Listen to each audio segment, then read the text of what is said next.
Welcome to another episode of Amplify Live, brought to you by the Conscious Consumer Network, the show that amplifies the voice of the maker, the dreamer, the doer, and the entrepreneur, all who work hard to bring fair trade to their local community and beyond. I'm your host, Tekia Thompson. Thank you for joining our show today. This is Amplify Live.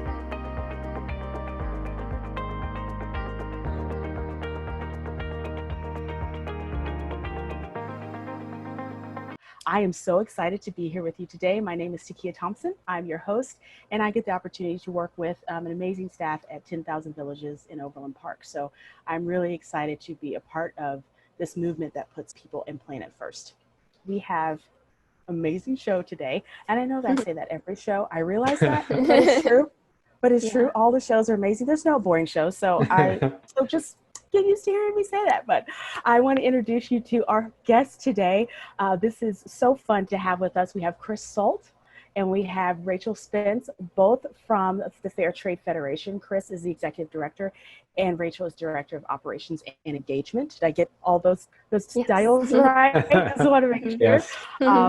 Awesome. Well, and I have to say this has been such a joy for me to get to know both of you and learn a little bit more about you, as well as what's happening with the Fair Trade Federation. To have the opportunity to talk with you both today and share that with everyone today is just kind of like got me on cloud 10. So I'm very excited to have you. And we are going to dive right in, if that's okay, because as I say, we try to change the world in 45 minutes.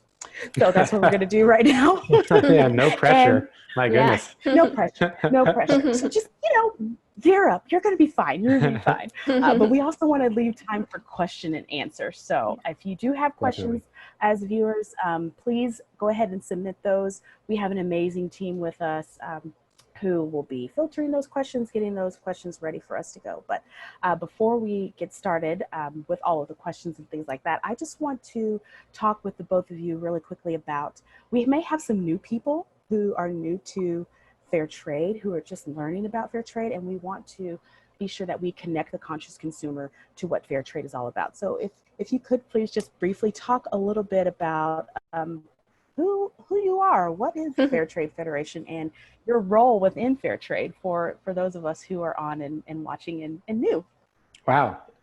Well, I know that's a lot. Okay. That's a big one. It's okay.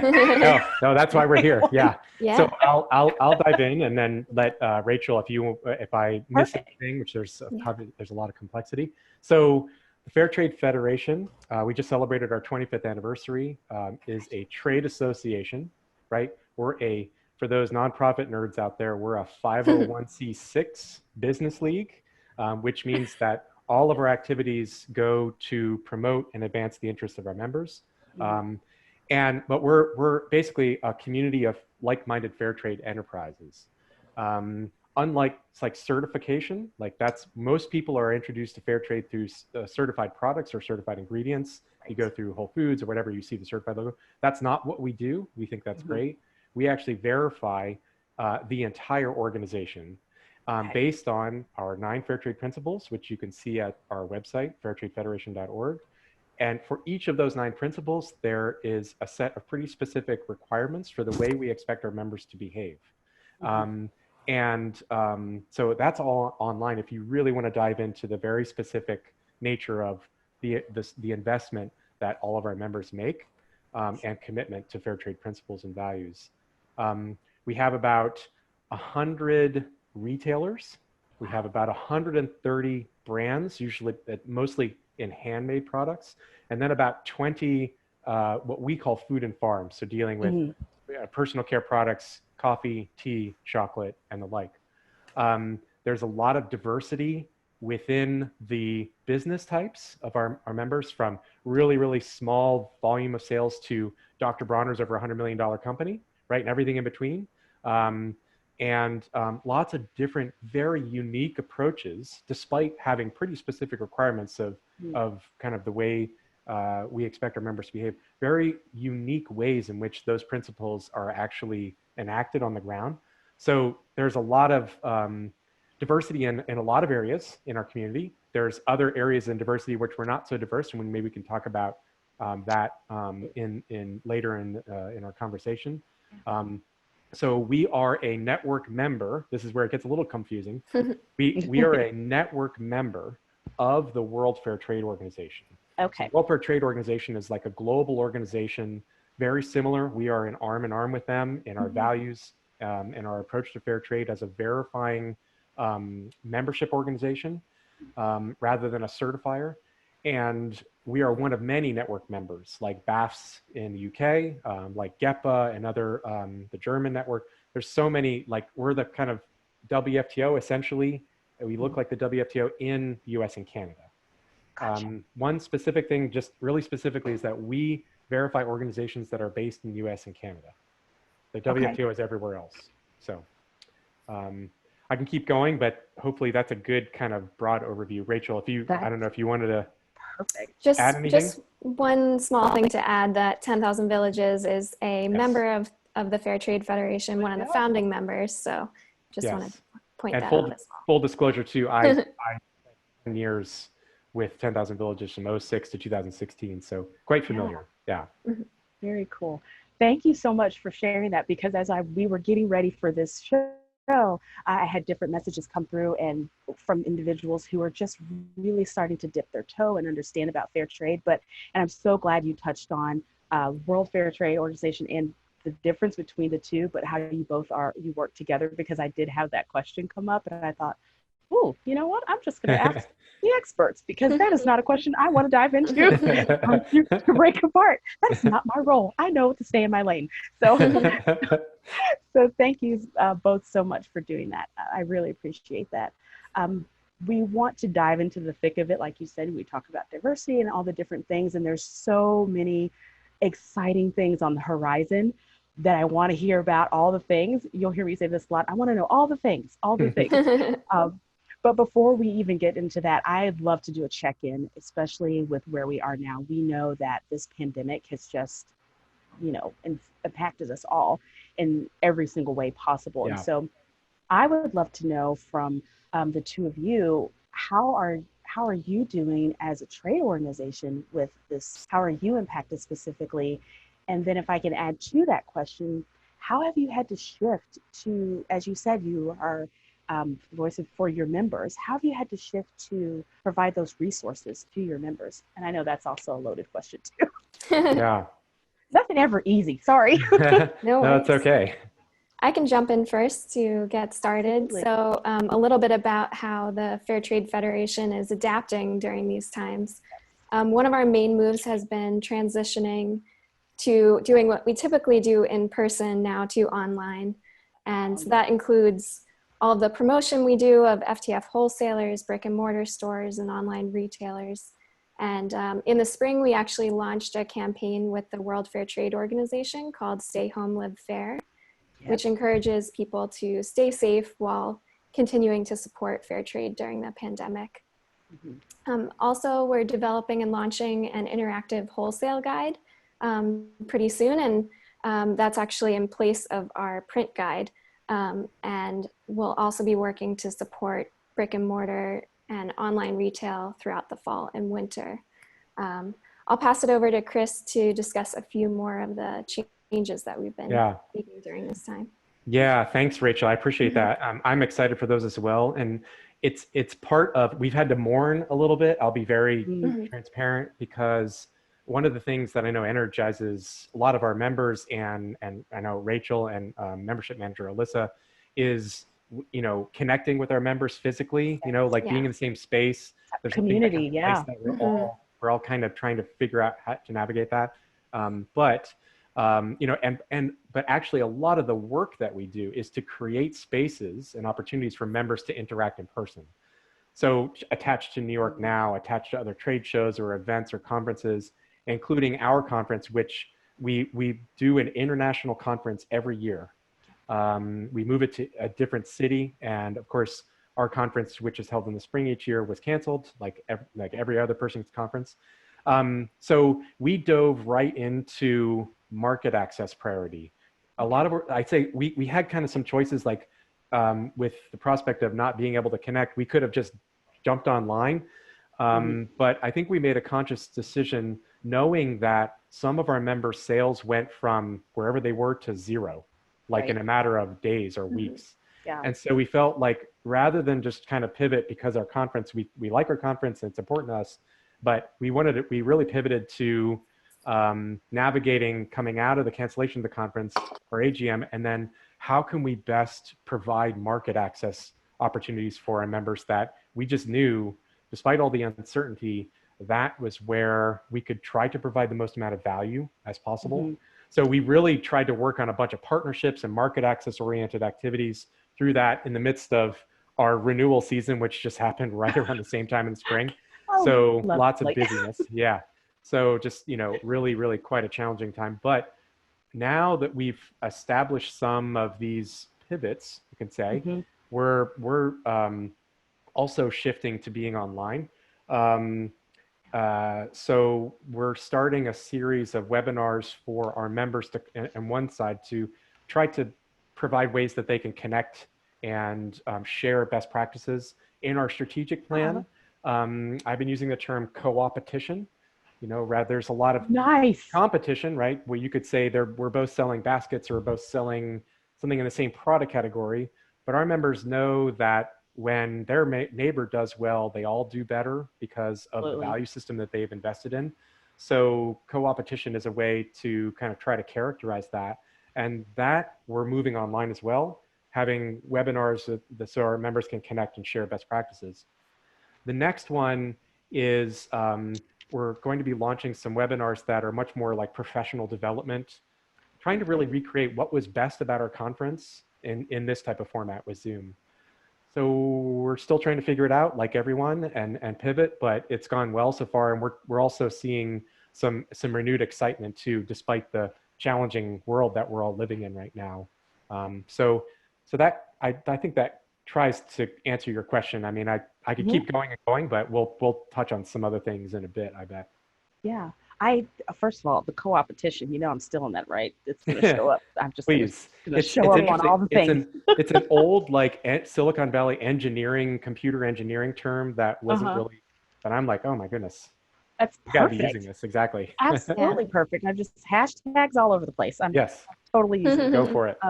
But that's great. I'm glad to hear that there's still some positive things happening, and there's still some joy within, fair trade, because I think when this happened and the pandemic happened in the members and things, like you said, in a matter of days, things just changed. And so to have these new things on the horizon, these new opportunities to still build, which for me is a huge thing, to still build community among us is just huge. And so I'm so excited about that. And I'm really looking forward to the webinars and also the online, the brochure. I'm really excited about that as well. So, and talking about all these new things and all the new changes, I know there are several other new things on the horizon because you're not already busy enough. So we'll just throw some more stuff. We'll just throw some more stuff. We'll just start some new things going on. But I want to give you an opportunity, like I said, to talk about all the things, because these are things that are really going to, I truly feel, change the business narrative and how this world does business, especially when we push these things forward. So, Rachel, I'd love to start with you first, if I could, in talking about, because we're talking about building community and the professional development, the webinars and things, but there's also this avenue of how do we keep those communication lines open for members, and how does that work when we're all kind of still stuck staying home and living fair? Exactly. So what I mean? Absolutely. How are we going to do? How are we doing that? So one thing that we've kind of seen is, members starting to communicate, I think now more than ever, online with each other. So one thing that we're going to be announcing today and tomorrow to our members is that we're going to transition to using a Slack workspace for our community intranet, which is really exciting. Given the times, it's increasingly important to stay closely connected. And we think that this will be a great tool for us, for members to keep that co-opetition going, sharing new ideas, best practices. This will be a piece of that. So in addition to some of the programs that Chris mentioned earlier, the webinar series. Right. And also another exciting thing that's coming up is the FTF will be launching a 501c3 nonprofit. Okay, give me all the deets on that. Let's hear about this. So as Chris was mentioning, we have a concept. As Chris mentioned before, we're a trade association. So for all the nonprofit nerds, it's a 501c3. We've always had a hand in educating and advocating for the fair trade movement, but by launching this, we'll be able to put more time and resources into it. Maybe I'll kick it over to Chris to see if he has anything else he wants to add on that. Yeah, this has been an idea that has been been kicked around with the Fair Trade Federation for many years.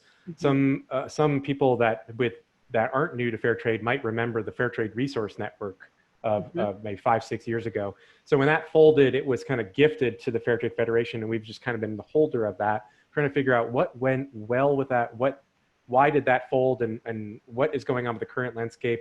Where is there a gap in the movement, and where could we fill that? And how can we also try to expand the narrative and be more inclusive? Because we are a trade association focused on trade, it's sometimes hard for our members to connect with like young college students and entrepreneurs and advocates that aren't involved, or other NGOs, people who are like-minded but aren't necessarily eligible, because our eligibility is pretty specific, right? So the idea is that this will be a community and a platform, a much more inclusive and wider community, to invite others into a conversation about fair trade. And certainly we will be mindful of the FTF approach, of course, but it should be much wider of a conversation. There are some other organizations, obviously, that are already doing this and doing this really well, and we don't want to replicate what they're doing. So we're really going to focus on entrepreneurship. So we found, talking with the campaigns movement, which we are friends with, and other advocacy movements, Fair World Project and others, that's an area where there could be some more opportunity for dialogue and development. So we're really excited about that as well. And I'd say one of the things that we're excited about Slack is, our members are interacting on this platform we have, it's the member hub. And there's some things we like about it and some things we wish we didn't do, learning from some of the successes that, like the Ganesh Hamal Fair Trade Realtor Support Group, which is so great, so active and supportive.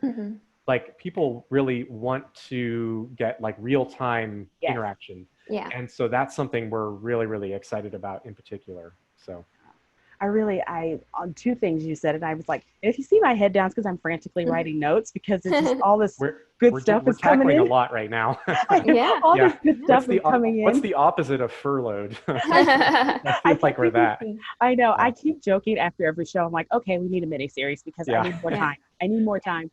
But one of the things I really loved about what you said about Slack is there is that real-time component. There is that sharing of ideas, or things that are happening, or, oh my gosh, this isn't working. Has anybody had this happen? How can I fix it? Because again, that co-opetition, we can actually work together and build each other up through that. So that's really exciting. And then on the Fair Trade Federation, the nonprofit part of it, I cannot tell you how much joy it is bringing me, because I see young folks come into our store and I think, oh, future fair trade leader right there. And to have this opportunity, to have this nonprofit there that's going to have these educational components, focus on entrepreneurship, and again, like you said, reaching out to college students who may not have gotten introduced to fair trade until college or anything like that, is huge. I think there's just so much potential and so much reach to be had in that. So I'm all for it. I'm very excited and look to see how that'll go.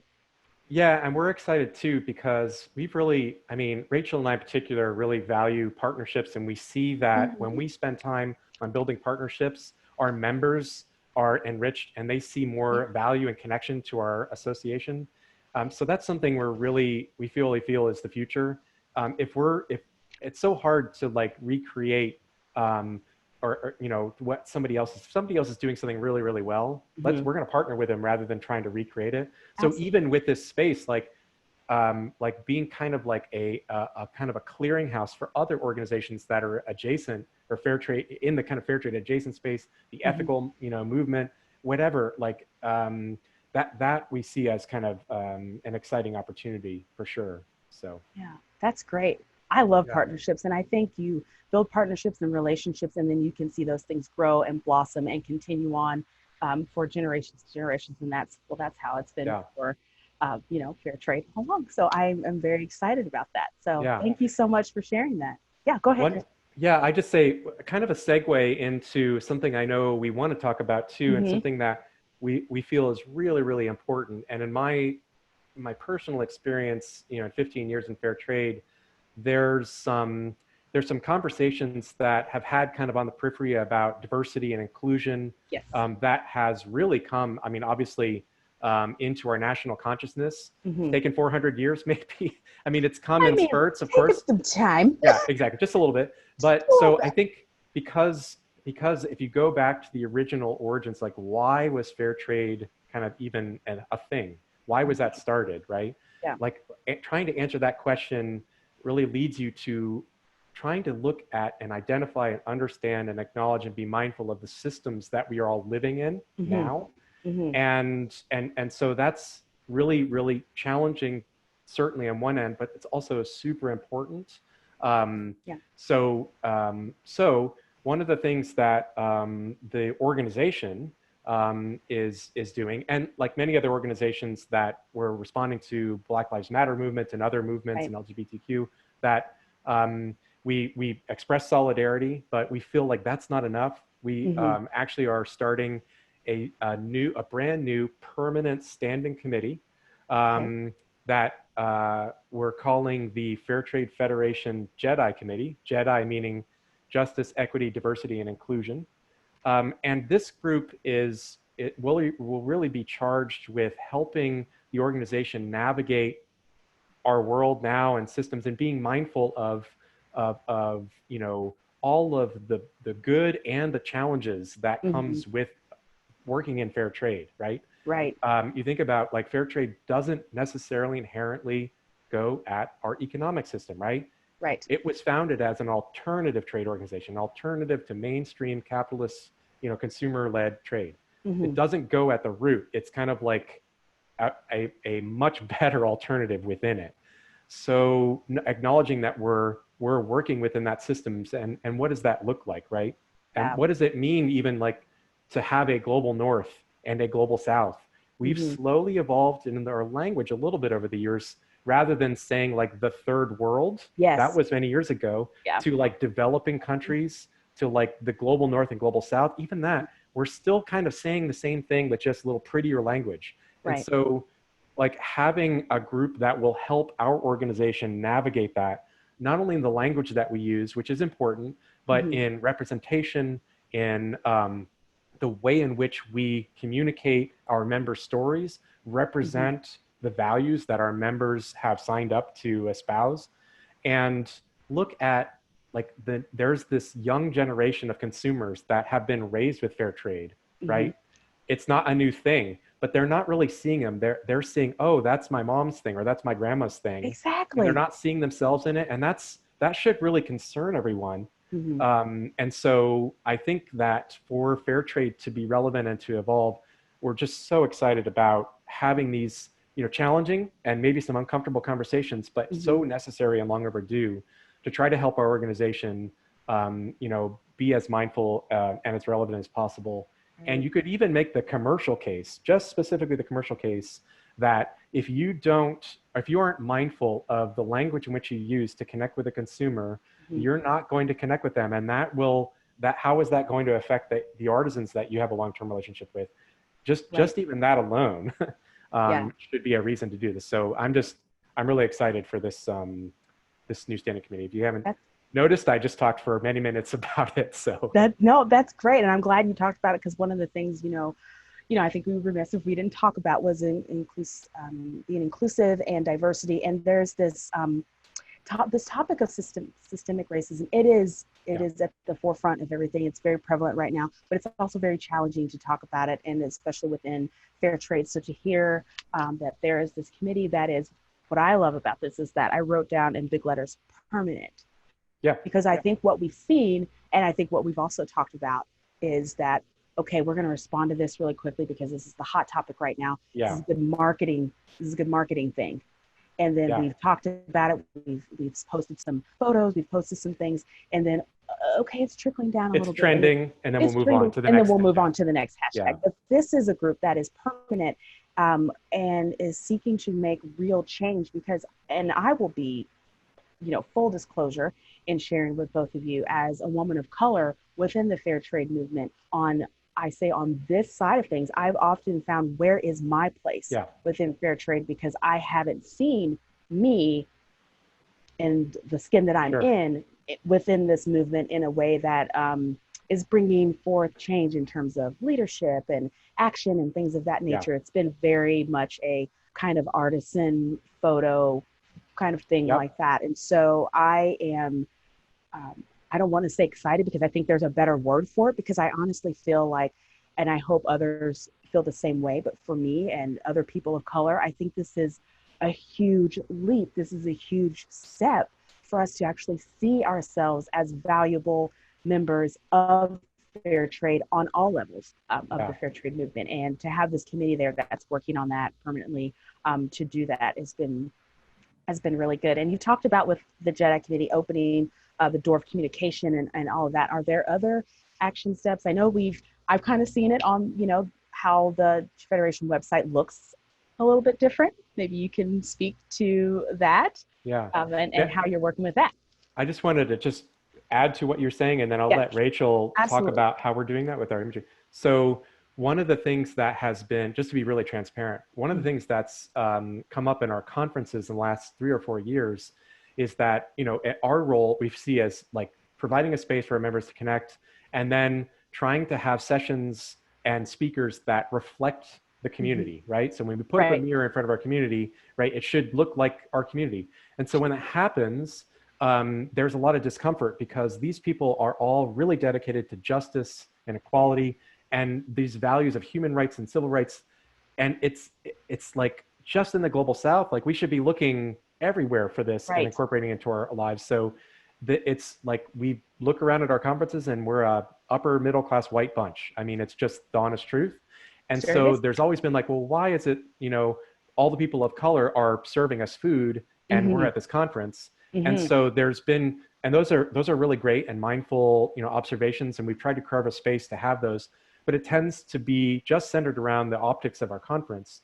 So we felt after Austin, our last conference in 2019, which is our 25th anniversary, it came up again. And we're like, let's keep this conversation going because obviously this isn't going away. And there's lots of other things that on the side, we felt as like missed opportunities. So I don't want to belabor the point, but I feel like, I think please do. Important to know that we're not just doing this because we, of anything like tokenism or anything like kind of superficial. It really, because we espouse these values, we need for it to be like, we need to walk the walk literally. So anyway, I just wanted to just make that comment. Thank you. Great. That's awesome. Yeah, I could jump in to talk a little bit about our website and our imagery and language. So as Chris mentioned, we've been looking at this during our conference, kind of just the way that we operate and the folks that are in our community. And then one thing that I've been working with the FTF team to really develop over the past couple of years is just slowly changing our language to be more mindful of power dynamics and inclusion and the imagery as well. So things just like representation in our photo shoots and, the stories that we're telling from members and others. So, but I'm really excited about the JEDI committee as well, because it's something that we've kind of been working on in these different ways, and they'll be able to, have come together to have, I think, hopefully more continued work in this area. And so I'm looking forward to seeing what comes out of that for sure. And it's something we've been working on for a long time, and I'm so excited that this is like a permanent committee that will just continue this work as we go along. Yeah, absolutely. And I even think to add to that, like as you're changing your website and adding the different dialogue, I think about myself and how because my goal in all fair trade, I'm learning, staying in my lane, but I am learning that for me, I can use my voice, I can amplify my voice, if you will, to other communities of color and talk to them about fair trade in a way that maybe hasn't been done before. I think that's why I went, on this personal journey. I launched this Instagram series called Black and Fair to talk about this, because I wanted other communities of color to know that fair trade is for you too. That's and in fantastic. fact, you can actually be a part of it and wear the clothes and be in leadership roles and all these different things. So this just kind of feeds right into that. And I'm really looking forward to all the things that are happening with that, and I'm going to keep up with that. But I know we're running out of time. I want to leave we time could for talk. question and I could answer. talk about this for so long. See, this is why this I always is a good say problem. Yeah. mini-series. I always say mini-series. Yes. But I want to launch into another thing that's very exciting, and we've had a lot of questions about it already. So I want to have you just dive right into it. We saw it on all of your social media. You're partnering with Fair.com. This is super exciting, but I know there's a lot of questions around it. So I'm just going to turn it over to both of you to talk about this partnership, how it came about, what can we expect? Tell me all the things.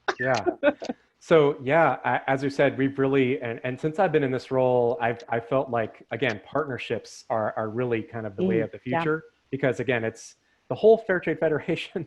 I mean, staff is Rachel, Alyssa, the membership manager, and myself. That's it. So small team. So just mighty.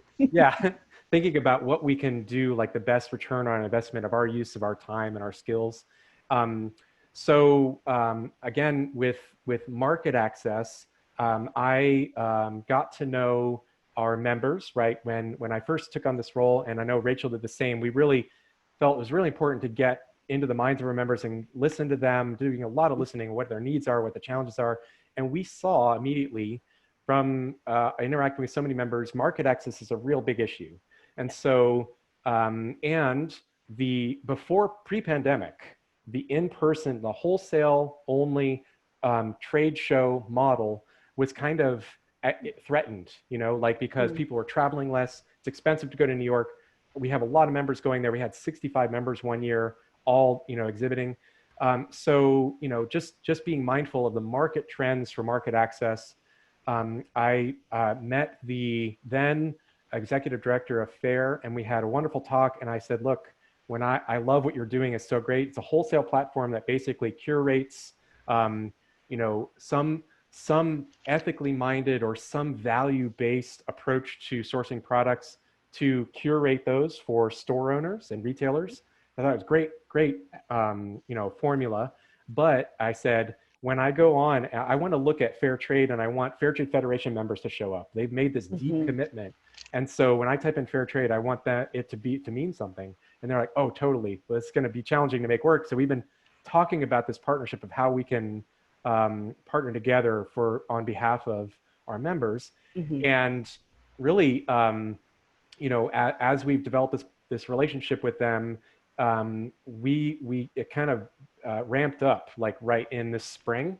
And we kind of said, okay, now is the time we can really do this. And now, if we don't do it now, we're never going to do it. So we have a really wonderful partnership with them. And we said, okay, what's of mutual benefit and value? Like, we wanted to make sure that if our members were to be part of this, that their voices were amplified, right? Nice little point there. And differentiated, right? Because it's not just like, we're ethical, or because no one kind of regulates that or says, I can say that tomorrow. And that's good. I think it shows a commitment to going down a certain road. But obviously, if you read through our code of practice, you'll see what our members have really signed up for. So we worked this out, and Rachel did so much incredible work to help this partnership as well, so that they had turned off their onboarding. They weren't looking for new brands, right? So we got them to exempt Fair Trade Federation members. So they're right as we speak, they are onboarding FTF members. And we have a collection. If you've seen our social media handles, it's really hard to miss. And so when you go onto the Fair website, there's two collections that they created. One was Black-owned businesses, which we were very impressed with. I mean, that's more than just making a statement, we're in solidarity with Black Lives Matter. They actually did something. And so like that, we have a collection of all of our FTF members on Fair. And we did a lot of analysis with our members. Is this the right thing to do? Is this a benefit? Is fair helpful for your business? And almost unanimously and universally, they said this is really great. Some members, it was the single thing that kept them going through the pandemic months, like the first 3 months. So basically, what they do really well. I mean, and it's not for everyone, right? This is for some retailers. This might not work. You might not actually need fair, right? Direct partnerships and direct communication relationships between retailers and wholesalers are at the core of our code of practice, right? This is a platform that is really good for those FTF brands that would like to be exposed to a whole new set of buyers that don't know anything about fair trade, right? They're on fair, so they just by them showing up means that they want to have something made in USA, environmentally friendly, woman-owned, whatever it is. So we're going to have a table, a very legitimate market-based table at that space or space at the table. And we're super excited. And the impact that will have on all of their producer partners that they work with is hard to measure because so many sales have just fallen off a cliff. So we're really talking about how can we sustain these organizations through this challenging market time. And this, again, this isn't the answer to everything. This is really for those that are already on, it was the easiest. And for those that have a sophisticated approach to their organization that they can handle sourcing through their platform, it's really good. They consolidate terms. So that's really a winning thing. They take a cut if they introduce you to a new customer, but with their existing customers, they don't. So there's a lot of really, really great things. So again, I get really excited about this. So I'll stop there and let Rachel see if I've missed anything. He's not excited about partnerships at all, right? Exactly. The only thing I would mention is there are some benefits of using fair for retailers as well. For some of them, Chris might be able to elaborate on like net 60 terms and free returns as well. So I think there's some added benefit on both sides for the wholesalers and the retailers that choose to go through that. And then as Chris mentioned as well, the direct partnerships are still a great option to go to work together. And that's something that we're seeing more these days too, is that support between retailers and wholesalers during the tough times. Yeah. I can just segue to something that Rachel has been working so much on. And back to our original point of how we're pivoting.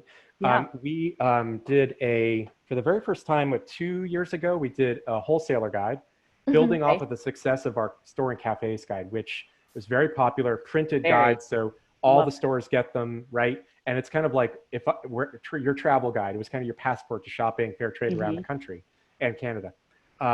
We did one with wholesale guide, and this is the one from last year. This is all Rachel. Did a whole lifestyle photo shoot, coordinated all of the donated product, and all these images are all our own photo shoots. So just really excited, lots of positive feedback on that. Not a lot of demand for printed materials right now for obvious reasons. So Rachel's been really leading, pivoting what's best about our wholesale guide onto a digital platform. And that's going to be, so if fair is not for you, if that's totally fine. If you want to just directly connect with our members wholesale, that's being launched relatively soon. So really excited about that as well. This is there's just so many things. There are so many good things happening, and it's all, again, in this time of uncertainty, to hear this many positive things happening on so many different levels is just huge. I'm very excited, and congratulations to your whole team of 3,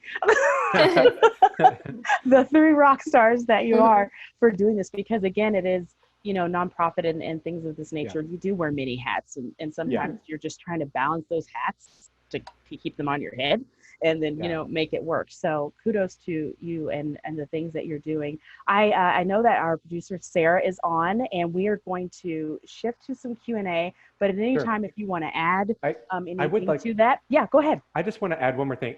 This is great. And, obviously sometimes I drive my staff crazy because I'm like an ideas guy.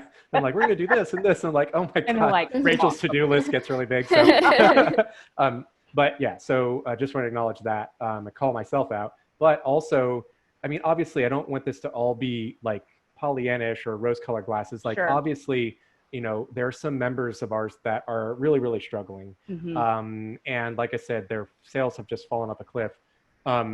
So, you know, the excited part is that we're hopeful and trying to make lemonade out of certainly some lemons, that, you know, we can make some impact. But you know, it is a really, really challenging time, honestly. Yeah.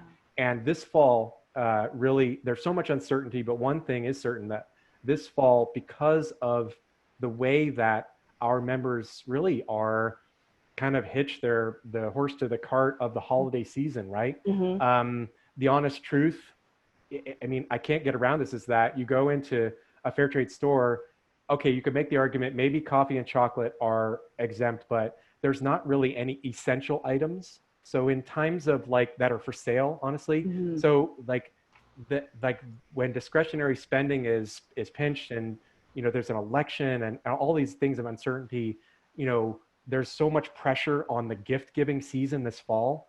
So we're going to try everything we can to shine a light on the specific work of our members, because when of those people who are going to make those purchasing decisions, they're increasingly want them to have meaning and value.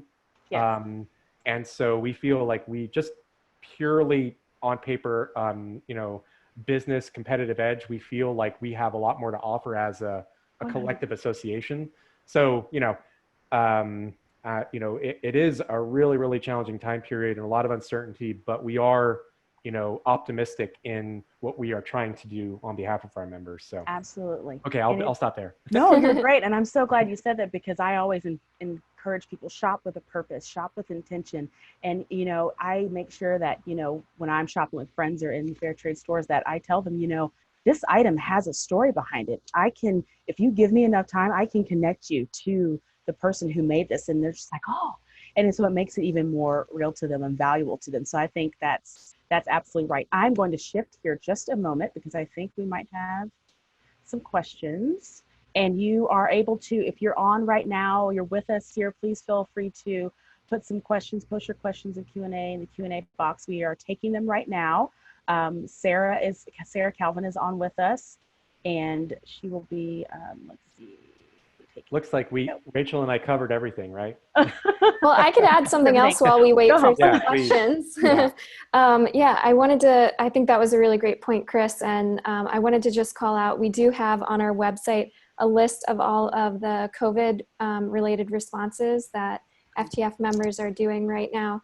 Different funds to support. There's a lot of folks who are doing, you know, specific donations around if you buy this product, proceeds go to either supporting the artisans and farmers in that in the cooperatives in which they work, or it's going locally here to support, to help you know, medical workers and things like that. So I just encourage people to check that out and to share it with others as another way that you know, we can make kind of a global impact during this time.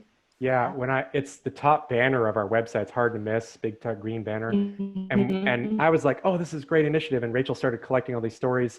And then I went back and I looked, and I literally had I'm almost going to cry kind of moment, like looking at my computer, because the amazing work, I mean, it's just, yeah, I just encourage people to go on and just look through the list and see some of the unique work that some of our members are doing. It's extraordinary.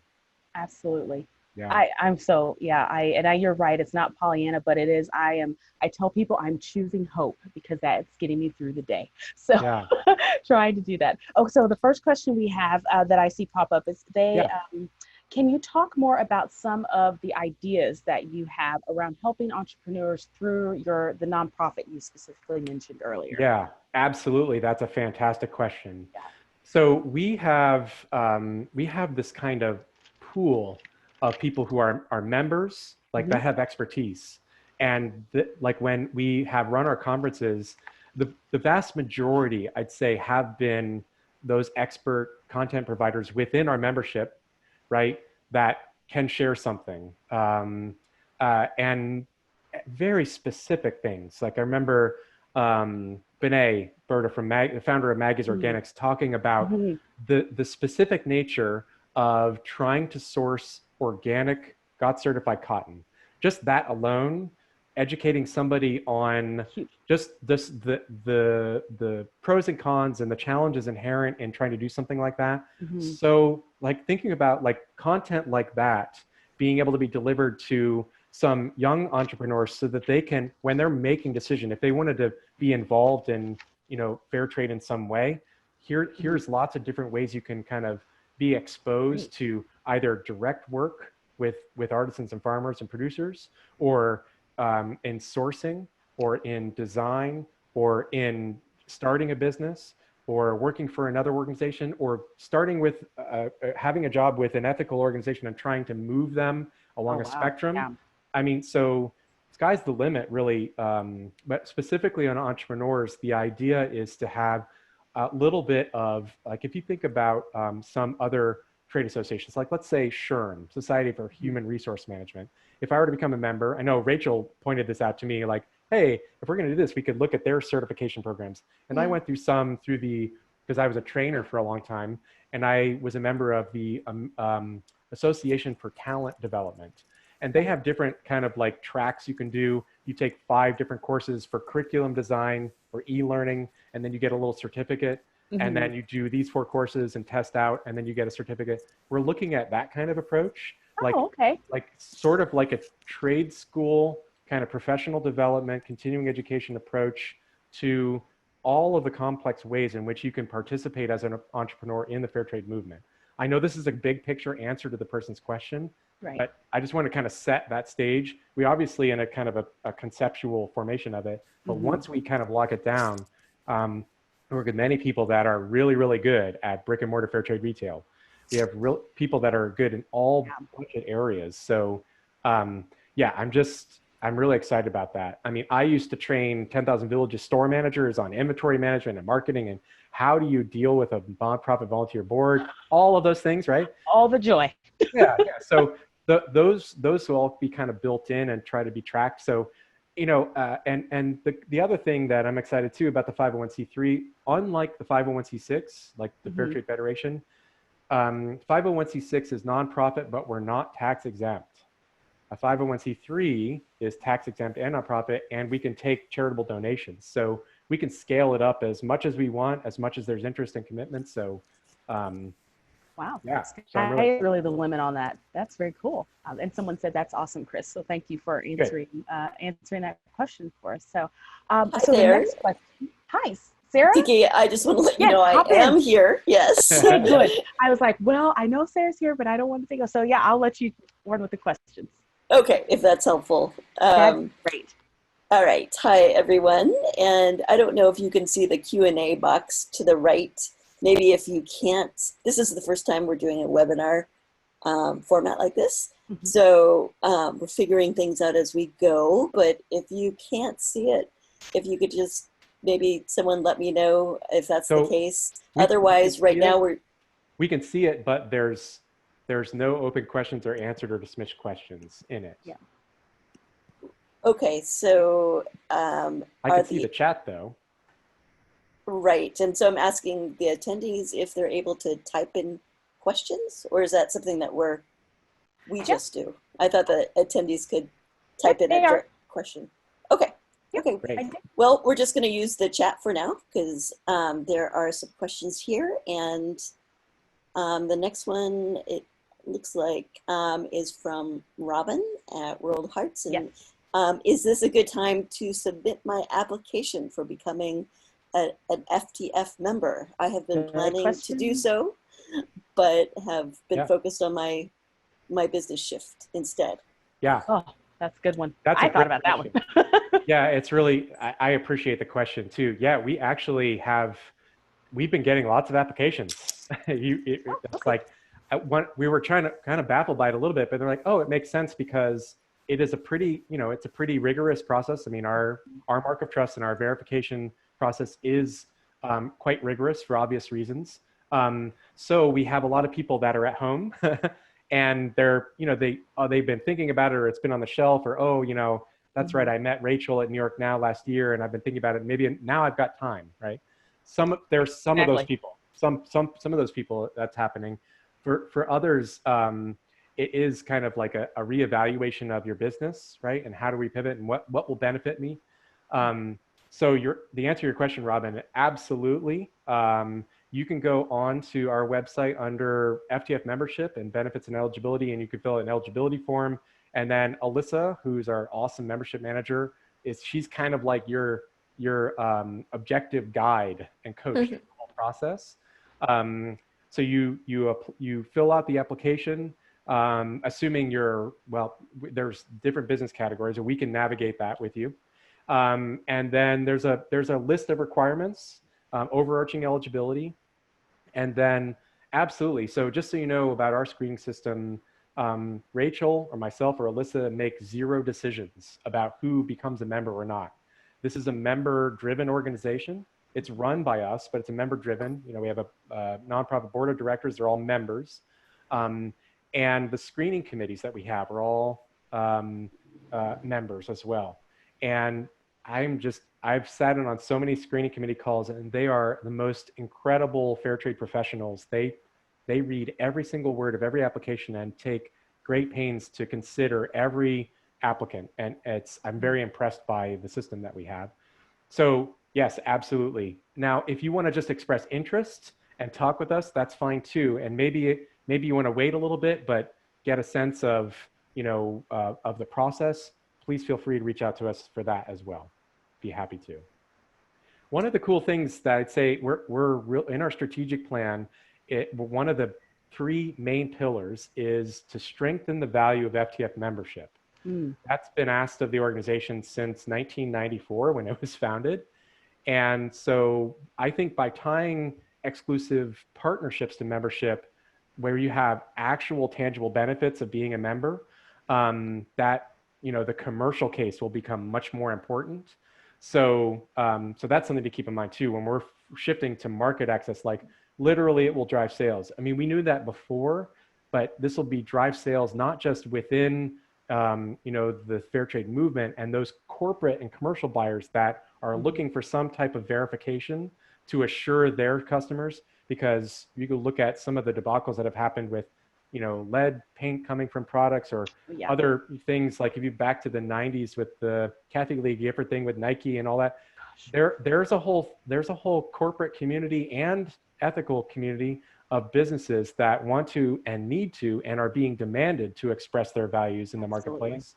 And so we become a way in which to kind of pre-curate a set of brands for those other organizations. So increasingly we're being looked at as kind of like the verifier so that they can focus on other things. So that's great.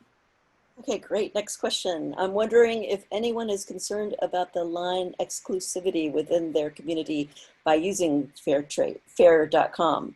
I'm 100% for fair trade being in all shops. I'm just a little nervous about the other ones potentially carrying the same products as myself. Yeah, so I have to kind of infer from the question, because this isn't necessarily about fair in particular, because any fair trade retailer faces this in any community. I mean, if you participate in the fair trade retailer group, I know the topic of a fair trade brands selling on Amazon is also set. I mean, to me, I would be much more concerned about that if I were a brick and mortar retailer, honestly, because that's to me, that is going to compete with you much more than your neighbor down the street. I don't want to necessarily speak for a retailer, though. I'm just sharing some comments that I've heard from actual FTF member retailers, that it's much more about talking to those other retailers in your community, if you're talking about other brick and mortar retailers, and then choosing purchasing relationships with those wholesalers that share your values and understand the situation that you're in. I would be asking the wholesalers, what are you doing to acknowledge, like you're talking about region exclusivity with a line. Now, I know I was talking with my friend Lindsay Woodruff of Pachamama Market. She's on our board. She has a Pachamama Market in Troy, New York. She has another store in her community that carries some similar products, and she's actually talked to them, and so they know they don't necessarily share customers as much, so they're okay because they've had an open dialogue. So again, I don't want to, I mean, fair isn't really the issue in this context, because if you source product from any wholesalers, there's some type of policy they have about region or range of who else they're going to sell to. And we don't prescribe that for any of our, wholesalers in particular, but we do expect them to be in dialogue with them. So there should be no surprises. So I know that might not answer your specific question, but I totally empathize with the situation that you're in of trying to differentiate yourself as a brand and as a seller of fair and ethically sourced goods, because it is challenging. There's lots of players, but yeah, that's just my 2 cents. I don't, Rachel, if you have anything else to add? Not on Okay. that one. I do think we have another question that came in through the Q&A too, which we might want to try and get to if we have time. Absolutely. Yes. As a non-white person in the FTF, I'm really loving this talk about Jedi and excited about this new committee. Will there be resources for us to take back to our companies to have those conversations? Absolutely. Yes. Yeah. So perfect. And Yes. I so appreciate this question so much. Yeah. Okay. So we know that this is a factor. And so we're literally launching this to our members. This group is getting the first preview of this, honestly. Awesome. So we're launching it to our members officially tomorrow. And actually, the board technically, they're all unanimously and fully in support of this. This has been something we've talked about throughout the summer in particular.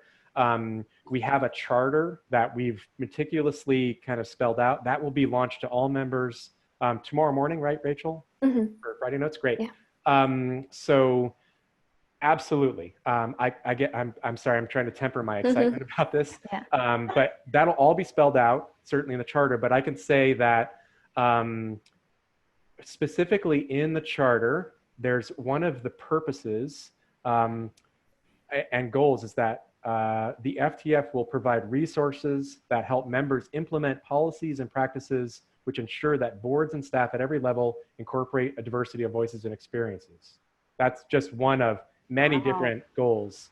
The work of this group will focus on the development of innovative and inclusive systems, programs, and materials, right? And to encourage our members to participate. So let me just read the first 2 parts of the Jedi Charter, and then maybe we can move on from there, and there'll be more published later.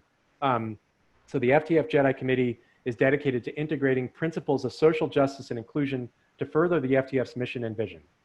The committee will focus on incorporating equity and justice into the way the FTF and its members grow, moving our strategic priorities to be more in line with the principles and values that we espouse. That walk the walk, talk the talk. The committee will actively encourage FTF members to participate in and contribute to these activities and conversation, recognizing that truly effective justice, equity, and diversity work is never finished. That last part is super important because I've just seen some other corporate players be like, okay, so our corporate social responsibility, okay, what Black Lives Matter, that's a thing now. So let's put that in the marketing department and we'll respond like we were talking about earlier, right? And then we move on to the next thing. And I think that really gives me a lot of assurance that this is going to be baked into everything that we do now. So I hope that's helpful answer. That's helpful to me. Thank you. Yes. Excellent. Yeah. Great. Thank you, Chris. Are there any more questions? This is your chance. You can post them in the chat or in the Q&A. Okay. And while we're waiting, I would like to say, because this is a topic that is not a hot topic, but something we're very excited about and motivated about. So hopefully we can, have maybe a separate session or a separate talk or something like that kind of like really encompasses this whole conversation, because there's so many layers to it. So hopefully we can do that in the future. But if there are any more questions, go ahead, Chris. I could give a little bit of a preview. I mean, this is for FTF members. I mean, for our community in particular. Although I want to say that this is all, to me, tied into our identity as a fair trade organization and community. And so by extension, this will, I believe this will help our reaching out to other people of color or other communities that don't see themselves like, oh, fair trade, that's a white thing. I've heard that. That's people. That's I thought that. Fair comment. That's a fair comment, Yeah. right? I mean, I get that. So I think this all adds to that, and also like membership value, like being able to be more like I would say I tentatively use the word proud of the whole community and the work that we're doing. The more we evolve, I think the more that will increase. I mean, certainly I'm already starting to feel a little bit more reconciled with the complexity that we're dealing with, both in the systems that are not so great, and white supremacy and racism, but also some things that are positive and opportunities. Like, okay, so I can acknowledge my the privilege that I have and the space that I am just because I am a CIS white male in the United States, right? Yes. And even though I can say, oh, I'm not racist, if I go to Guatemala and I'm talking to a small fair trade shade grown farmer, it doesn't matter if I think that I'm not racist or there's no power imbalance, or I feel like I'm treating this person as an equal. Just the mere image and symbol of me, I have to be mindful of that. Like, I don't have to say a thing. And that is that power difference. So those are the things that we need to really talk about. And so I'm just, I'm really excited about this.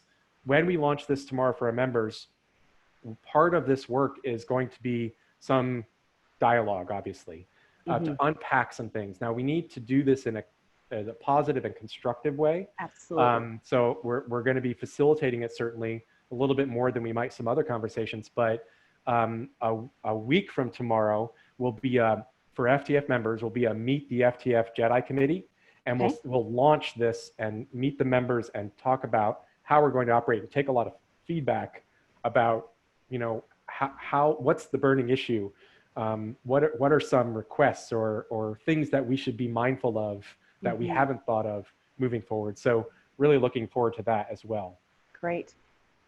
I'm looking forward to that. I'm very much looking forward to that. So thank you for being excited about all of this, and really, but also just acknowledging that, you know, we are in uncertain times and there are so many of us up and down and going through a lot of different things. I don't see any more questions, but I want to turn it back to Sarah. Do we have one more? We do. We have one more. It says, perfect. Have you chosen the committee? Yes. So that's a great question. The answer is yes and no. We do have a committee to start, right? We needed to have a group of people familiar with our organization. But we also wanted to expand the group to non-members. But I was very clear. I mean, I want to be kind of like as neutral as possible. And I don't think the group is letting me do that because they're like, no, you have something to say too. So anyway, we'll navigate that. But the group is 5 right now. But the group really is charged with interacting with a whole bunch of different constituencies and stakeholders and groups.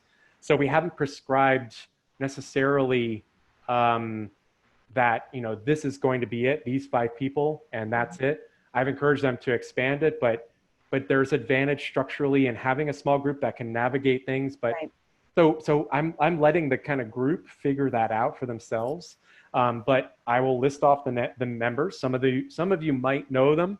I'm on it as a staff, you know, representative. Austin Miller from Kahinewala, representing Pebble. He's also FTF board. Lindsay Woodruff, who I mentioned, from Pachamama Market. She's also on the board. Then Joy McBreen. I learned that her name is pronounced McBreen, not McBrien, like I've been saying all these years. From Farinita, also an FTF member, but not on the board. And then many of you might have taken the Art of Citizenry's webinars. So Manpreet Kalra is our social justice educator, and she's on the committee as well. So those are the 5. But we'll be expanding, getting lots of diverse voices in. And if we get a lot of opinions saying you guys need to have more people on the core group, we can consider that. But that's who we were starting with.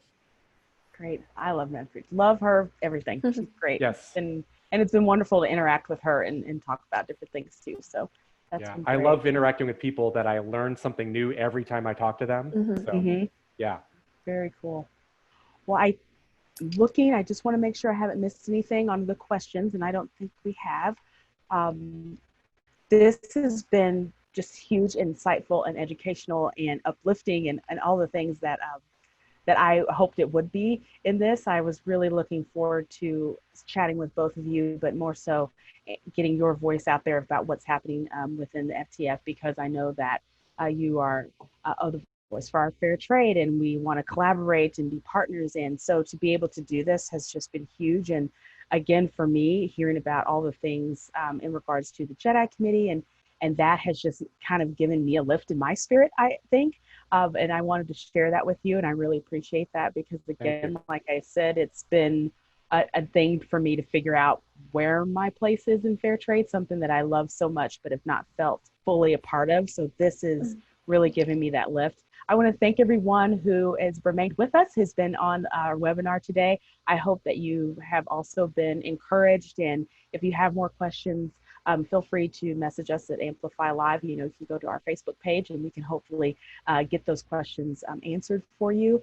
And if you have any suggestions for our guests to come on the show, we have some other folks we're working to line up, but we would love to hear that as well. Thank you both, Chris and Rachel, so much for being a part of the show. And I hope to work with you all again and have you on more things with Amplify Live. And until next time, keep doing all the great work that you're doing out there in the fair trade community, because it is needed, and we can work together to continue to amplify the voices. So thank you again for being a part of the show. Thank you so much. Thank you. Appreciate it. Bye. Bye, everyone. Thank you, everyone. Bye-bye. Hey, amplifiers.